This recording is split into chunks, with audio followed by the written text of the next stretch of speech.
ಇಲ್ಲಿ ಸರಿ, ಯಾವ್ಯಾವ ಥರ ಬೆಳೆಗಳು ಇದು ಬೆಳ್ಕೊಂಡಿದ್ರೆ ಸರ್ ಇಲ್ಲಿ ಮೇವಿಗೆ? ನಮ್ಮ ಜಾನುವಾರುಗಳಿಗೆ ಏನು ಅವಕ್ಕೆ ಅನುಕೂಲ ಆಗೋ ರೀತಿ ಒಳಗೆ ಮೊದಲನೇದಾಗಿ ನೇಪಿಯರ್, ಅಂದರೆ ನಮ್ಮದು ನೇಪಿಯರ್ ಗ್ರಾಸ್ನ ಬೆಳೆದಿದ್ದೀವಿ. ವರ್ಷೊಂಬತ್ತು ಕಾಲ ಅದು ನೇಪಿಯರು ನೀರು ಮತ್ತು ಇದನ್ನು ಗೊಬ್ಬರ ಸೊ ಕೊಟ್ಟರೆ ನಮಗೆ ವರ್ಷಾನುಗಟ್ಟಲೆ ಅದು ಮೇವು ನಮಗೆ ಉತ್ಪಾದನೆ ಸಿಗುತ್ತೆ. ಸೊ ಮೇವಿನ ಕೊರತೆ ನೀಗಿಸಬೇಕು ಅಂತ ಹೇಳಿ ನಾವು ಏನು ಇವತ್ತು ನೇಪಿಯರ್ ಗ್ರಾಸ್ನ ಮುಖ್ಯವಾಗಿ ಬೆಳೆದಿದ್ದೀವಿ. ಅದಾದ ನಂತರ ನಮ್ಮಲ್ಲಿ FS31 ಅಂತೀವಿ ನಾವು, ಅಂದರೆ ಇದು multi cutting crop, multi cut ಸ್ವರ್ಗಮ್ ಅಂತಾರೆ. ಅಂದರೆ ಅದು ಒಂದು ಸಾರಿ ಹಾಕಿದರೆ ಒಂದು 10 ಕಟಿಂಗ್ ತನಕ ನಾವು ಆ ಬೆಳೆನ ತೆಗಿಬೋದು. ಅಂದರೆ ಫಾಡರ್ ಸಲುವಾಗಿ ಡೆವಲಪ್ ಮಾಡಿರ್ತಕ್ಕಂಥ ತಳಿ ಅದು FS31 ಅಂತ ಮಲ್ಟಿಕಟ್ ವೆರೈಟಿ. ಈ ಒಂದು ನೇಪಿಯರು ಸಹ ಮಲ್ಟಿಕಟ್ ವೆರೈಟಿ. ಅದಲ್ಲದೆ ಮತ್ತೆ ನಾವು 3 ವೆರೈಟಿ ಜೋಳದ ತಳಿಗಳು, ಅಂದರೆ ನೀವೇನು ಲೋಕಲಲ್ಲಿ ಇಬ್ನಿ ಜೋಳ ಅಂತೀರಲ್ಲ, ಇಬ್ನಿ ಜೋಳ, ಮತ್ತು ಮಾಮೂಲಿ ಜೋಳದ ವೆರೈಟಿ ಚೆಂಪೆ ಒಗರು ಜೋಳ ಅಂತಿರಲ್ಲ ಅದೊಂದು ವೆರೈಟಿ, ಆಮೇಲೆ ಜೋಳ ಅಂತಿರಲ್ಲ ಜೋಳದ್ದು ವೆರೈಟಿ. ಸೊ ಅವನ್ನೆಲ್ಲ ಡೈಲಿ ನಾವು ಕಟ್ ಮಾಡಿ ಇವಕ್ಕೆ ಮೇವಿಗೆ ಯೂಸ್ ಮಾಡೋ ಸಲುವಾಗಿ ಆ ವೆರೈಟಿಗಳ್ನ ಬೆಳ್ಕೊಂಡಿದ್ದೀವಿ. ಪ್ಲಸ್ ಈ ಮೊನ್ನೆ ಬೇಸಿಗೆ ಒಳಗೆ ಸ್ವಲ್ಪ ರಾಗಿನೂ ಸಹ ಹಾಕಿದ್ವಿ ನಾವು. ರಾಗಿ ಹುಲ್ಲನ್ನು ಸಹ ಬೆಳೆದು ನಾವು ಒಣಗಿಸಿ ಸ್ಟಾಕ್ ಮಾಡ್ಕೊಂಡಿದ್ದೀವಿ. ಅದಲ್ಲದೆ ನಮ್ಮ ಅಗಸೆ ಇದೆ, ಅಗಸೆನೂ ಸಹ ಬೆಳೆದಿದ್ದೀವಿ. ಅಂದರೆ ಅಗಸೆ ಸೊಪ್ಪು ಕರುಗಳಿಗೆ ಅದನ್ನು ಒಂದು ವಾರದಲ್ಲಿ 1-2 ಸಾರಿ 3 ಸಾರಿ ನಾವು ಫೀಡ್ ಮಾಡೋದ್ರಿಂದ ಕರುಗಳಿಗೆ ಒಳ್ಳೆ ನ್ಯೂಟ್ರಿಷಿಯಸ್ ಫುಡ್ಡು ಮತ್ತು ಹೆಚ್ಚಿಗೆ ಪ್ರೋಟೀನ್ಸು ಸಿಗೋದ್ರಿಂದ ಅವು ಚೆನ್ನಾಗಿ ಡೆವಲಪ್ ಆಗ್ತವೆ ಅಂತ ಹೇಳಿ ಅಗಸೆ ಸೊಪ್ಪನ್ನು ಸಹ ಬೆಳ್ಕೊಂಡಿದ್ದೀವಿ ನಾವು. ಇವನ್ನೆಲ್ಲ ಹಸುಗಳು ಹೇಗೆ ಸೆಲೆಕ್ಟ್ ಮಾಡ್ಕೊಂಡ್ರಿ ಸರ್ ಈ ಫಾರಮ್ಗೆ ಆಯ್ಕೆ ಮಾಡ್ಕೊಳಕ್ಕೆ ಮೂಲ? ಸರ್, ಈಗ ಒಂದು ನಮ್ಮ ಮೇಯ್ನು ಕುಣಕೆನಹಳ್ಳಿ ಮೇಯ್ನ್ ಸೆಂಟ್ರ್ ಏನಿದೆಯಲ್ಲ, ಅಲ್ಲಿಂದ ಈ ಫಾರಮ್ಗೆ ನಾವು ತಗೊಂಡು ಬಂದಿದ್ದೀವಿ ಹಸುಗಳನ್ನ. ಒಳ್ಳೆ ತಳಿ ಇರೋ ಅಂಥವನ್ನ ನಾವು ಇಲ್ಲಿ ಶಿಫ್ಟ್ ಮಾಡ್ಕೊಂಡಿದ್ದೀವಿ. ಅಲ್ಲಿ ಮೂಲವಾಗಿ ಎಲ್ಲಿಂದ ತರ್ತಾರೆ ಅಂದರೆ ರೈತರಿಂದ ಖರೀದಿ ಮಾಡಿರ್ತಾರೆ. ಕೆಲವು ದನಗಳು ಅಲ್ಲೇ ಹುಟ್ಟಿರ್ತವೆ.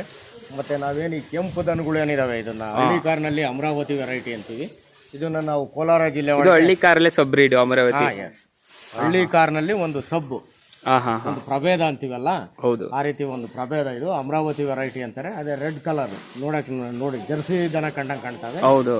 ಸೊ ಇವನ್ನ ಒಂದು 4 ಹೆಣ್ಣು ದನಗಳು ಮತ್ತು 1-2 ಗಂಡು ಓರಿ, ಹೌದು, ಅವನ್ನ ನಾವು ಕೋಲಾರ ಜಿಲ್ಲೆಯಿಂದ ತಗೊಂಬಂದಿದ್ವಿ. ಹೆಚ್ಚಿಗೆ ಅವನ್ನ ಬ್ರೀಡಿಂಗ್ ಮಾಡಿಬಿಟ್ಟು ಆ ಒಂದು ಪ್ರಭೇದ ಅಮರಾವತಿ ಪ್ರಭೇದನ ನಾವು ಇಲ್ಲಿ ಪ್ರಿಸರ್ವ್ ಮಾಡಬೇಕು ಅಂತ ಹೇಳಿ ಮೇಯ್ನ್ ಈ ಫಾರಂ ಉದ್ದೇಶ.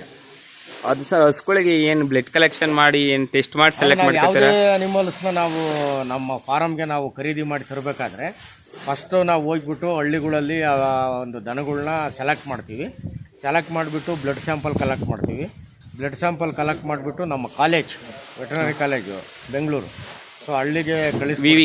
ಇದು GKVK ಹತ್ರ ಹೆಬ್ಬಾಳ.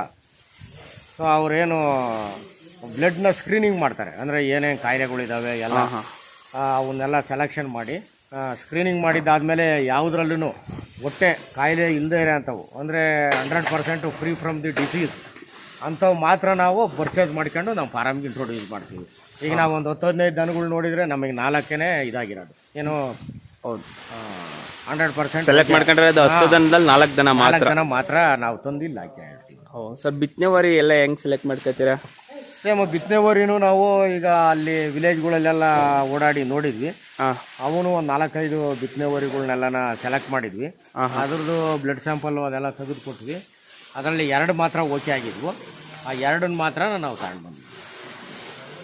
ಇದು ಅಮರಾವತಿ ಕ್ರಾಸಿಂಗ್ ಮಾಡಿಸಿದ್ಮೇಲೆ ಯಾವ ಕರುಗಳು ಹಾಕಿದಾವ ಹಸುಗಳು? ಸರ್, ಈಗ ಕರುಗಳು ನಮಗೆ ಒಂದು 4 ಹಸುಗಳಲ್ಲಿ ಒಂದು 3 ಕರುಗಳನ್ನ ಹಾಕಿದಾವೆ. ಎಲ್ಲ ಅಮರಾವತಿ ತರ ಬಿದ್ದಿದಾವ ಇಲ್ಲ ಮಾಮೂಲಿ ಬಣ್ಣ ಬಿದ್ದಿದಾವ?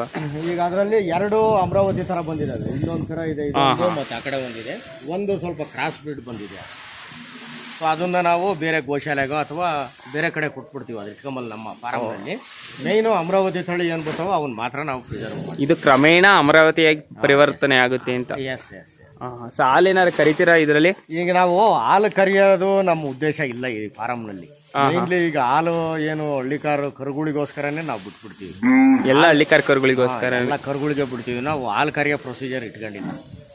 ಅಲ್ಲಿ ಕುಣಿಕೆನಹಳ್ಳಿ ಫಾರಮ್ ಅಲ್ಲೆಲ್ಲ ದೊಡ್ಡವಾದ್ಮೇಲೆ ಹರಾಜು ಪ್ರಕ್ರಿಯೆಯಲ್ಲಿ ಗಂಡುಗರುಗಳನ್ನ ಭಾಗವಹಿಸ್ತಾರೆ. ಆ ಥರ ನಿಮ್ದು ಏನಾರು ಕಾರ್ಯಕ್ರಮ ಇದೆಯಾ? ಮುಂದೆ ನಾವು ಇಲ್ಲಿ ಹೆಚ್ಚಿಗೆ ಅಂದರೆ ಈಗ ಮೇಲ್ ಅನಿಮಲ್ಸ್ ಅಂದರೆ ಓರಿಗಳು ಹೋರಿ ಕರುಗಳು ಹೆಚ್ಚಿಗೆ ಇಲ್ಲಿ ಉತ್ಪಾದನೆ ಆಗುತ್ತೆ. ನಾವು ಸಹ ಅವನ್ನ ಏನು ಹರಾಜು ಪ್ರಕ್ರಿಯೆ ಮಾಡಿ ಅವನ್ನ ಡಿಸ್ಪೋಸ್ ಮಾಡ್ತೀವಿ, ರೈತರಿಗೆ ಕೊಡ್ತೀವಿ. ಡಿಸ್ಪೋಸ್ ಮಾಡಿ ರೈತರಿಗೆ. ರೈತರಿಗೆ ನಾವು ಕೊಡ್ತೀವಿ. ಅಲ್ಲಿ ಕೆ ಫಾರಮ್ ಇಂದ ಒಂದು ಬೀಜದೋರಿ, ಅದು ಕುಣಿಕೆನಹಳ್ಳಿ ಫಾರಮ್ ಇಂದ ಬೀಜದೋರಿ, ಆ ಕೆ ಫಾರಮ್ ಅಂತ ಇದೆಯಲ್ಲ. ಇವು ಸರ್ ನಂಬರ್ ಹಾಕಿಲ್ವಾ ಅಮರಾವತಿ ವರಿಗಳಿಗೆಲ್ಲ? ನಂಬರ್ ಹಾಕಿದೀವಿ, ಬ್ರ್ಯಾಂಡಿಂಗ್ ಮಾಡಿಲ್ಲ. ನಂಬರ್ ಕಾಣ್ತಾ ಇದೆ ನೋಡಿ ಅಲ್ಲಿ 14 ಅಲ್ಲಿ ನಾವು ಇದರಲ್ಲಿ ಹಾಕೊಂಡಿದ್ದೀವಿ, ಸ್ವಲ್ಪ ಬ್ರ್ಯಾಂಡಿಂಗ್ ಮಾಡಿಲ್ಲ ನಾವು. ಬ್ರ್ಯಾಂಡಿಂಗ್ ಮಾಡಿ. ಒಟ್ಟು ಹಸುಗಳು ಎಷ್ಟಿದಾವೆ ಸರ್? ಟೋಟಲ್ಲು ಈಗ ನಮಗೆ 71 ಇದೆ ಟೋಟಲ್ ಅನಿಮಲ್ಸ್.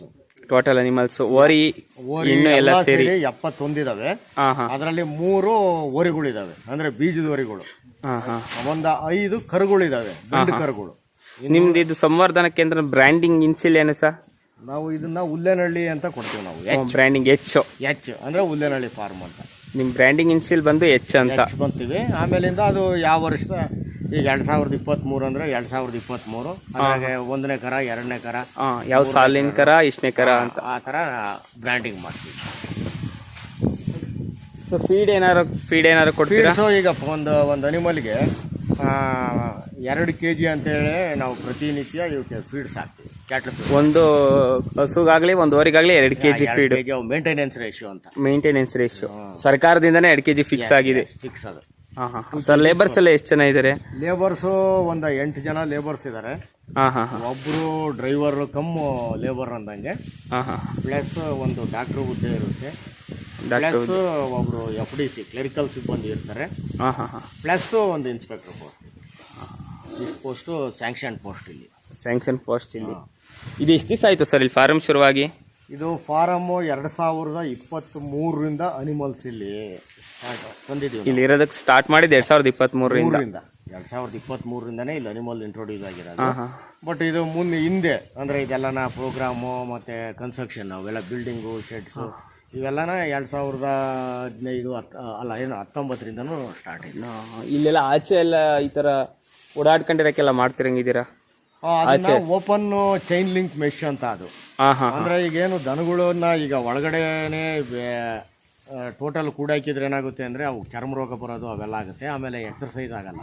ಅದರಿಂದ ಓಪನ್ ಚೈನ್ ಲಿಂಕ್ ಮೆಶ್ ಮಾಡಿಬಿಟ್ಟು ಅವು ಫ್ರೀಯಾಗಿ ಅಡ್ಡಾಡ್ಬೇಕು.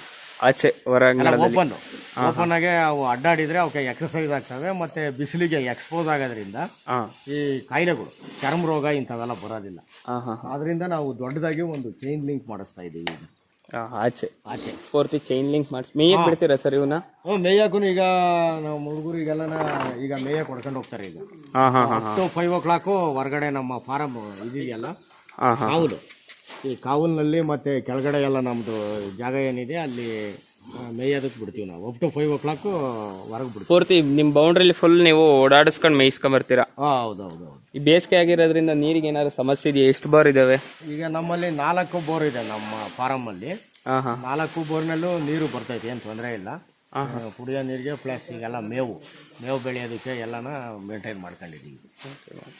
ಏನು ತೊಂದರೆ ಇಲ್ಲ, ನೀರಿಂದ ಏನು ತೊಂದರೆ ಇಲ್ಲ ಸರ್. ಇಲ್ಲಿ ಬಂದೆಲ್ಲ ನೋಡ್ಕೊಂಡು ಹೋಗ್ಬೋದಾ? ಪಬ್ಲಿಕ್ ವಿಸಿಟರ್ಸ್ ಏನಾರ ಬಂದ್ರೆ 100% ಯಾರು ಬೇಕಾದ್ರೂ ಬಂದು ನೋಡ್ಬೋದು, ಬಂದು ನೋಡ್ಕೊಂಡು ಹೋಗ್ಬೋದು. ಮಾಹಿತಿ ಕೊಡ್ತೀರಾ? ಡೆಫಿನೆಟ್.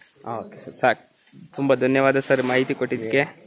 ಇದು ಹೊಸ್ದಾಗಿ ಓಪನ್ ಆಗಿರೋದ್ರಿಂದ ಯಾರಿಗೂ ಇದು ಗೊತ್ತಿಲ್ಲ, ಹಂಗಾಗಿ ಇದರಿಂದ ಒಂದು ತಿಳಿಯುತ್ತೆ ಅಂತ ಅಷ್ಟೇ. ಬೇರೆಯವ್ರಿಗೆ ಯಾರು ಬೇಕಾದ್ರೂ ಬರ್ಬೋದು, ಅವ್ರಿಗೇನು ಮಾಹಿತಿ ಬೇಕಾದ್ರೂ ಕೊಡ್ತೀವಿ ನಾವು. ಹೌದಾ ಸರ್? ಇದೆಲ್ಲ ದಿನ ಸಗಣಿ ಕ್ಲೀನಿಂಗ್ ಎಲ್ಲ ಯಾವ ಥರ ಸರ್? ಸರ್ ಸಗಣಿ ಹೆಂಗೆ ಅಂದರೆ ಇದನ್ನ ನಾವು ಡೈಲಿ ಇಲ್ಲಿ ಮಾಡಿದ್ದೀವಲ್ಲ, ಈ ಏನು ಈಗ ಓಪನ್ ಮೆಥಡ್ ಬಿಟ್ಟಿರೋದ್ರಿಂದ ಇವನ್ನ ಅದು ಸಗಣಿ ಹಾಕಿ ಪೌಡ್ರ್ ಆಗಬೇಕು ಮೇಯ್ನ್. ಈ ಥರ ಎಲ್ಲ ಪೌಡ್ರ್ ಆದದ್ದ ನಾವು ಟ್ರ್ಯಾಕ್ಟ್ರಲ್ಲಿ ತಗೊಂಡೋಗಿ ನಮ್ಮ ಫ್ಲಾಟ್ಗಳು ಹೊಡಿತೀವಿ. ಎಲ್ಲ ಒಂದ್ ಸೈಡ್ ಗುಡಿಸ್ಕೊಂಬಿಟ್ಟು ಒಂದ್ಸಲ ಒಂದು ಸೈಡ್ ಗುಡಿಸ್ತೀವಿ ಎಲ್ಲನ. ಆ ಟ್ರ್ಯಾಕ್ಟ್ರಲ್ಲಿ ತುಂಬ್ಕೊಂಡು ಹೋಗ್ಬಿಟ್ಟು ಈಗ ನೇಪಿಯರ್ ಕುಯ್ದಿದ್ದೀವಲ್ಲ ಅಲ್ಲಿ ಹಾಕಿದ್ವಲ್ಲ, ಆ ಥರ ಫ್ಲಾಟ್ಗೆ ಮತ್ತೆ ನಮ್ಮ ಜೋಳ ಎಲ್ಲ ಕಟಾವು ಮಾಡಿದ್ಮೇಲೆ ಮತ್ತೆ ಗೊಬ್ಬರ ಹಾಕಿ ನೀರು ಹಾಕ್ತೀರಾ? ಗೊಬ್ಬರ ಹಾಕ್ಬಿಟ್ಟು ಎಲ್ಲ ನೀವೇ ಬೆಳೆಸ್ಕೊತೀರಾ ಗೊಬ್ಬರನ, ಇಲ್ಲ ಮಾರಾಟ ಏನಾರ ಮಾಡ್ತೀರಾ? ಮಾರಾಟ ಏನು ಮಾಡಿಲ್ಲ ನಾವು, ಮಾಡಿಲ್ಲ. ಎಲ್ಲ ಇಲ್ಲೇ ಬೆಳೆಸ್ಕೊಂಡು ಎಲ್ಲ ಇಲ್ಲೇ ನಮ್ಮ ಮೇವಿನ ಬೆಳೆಗಳಿಗೆ ಉಪಯೋಗಿಸ್ಕೊಂಡಿದ್ದೀವಿ ನಾವು. ಸರಿ ಸರ್, ಆಯ್ತು.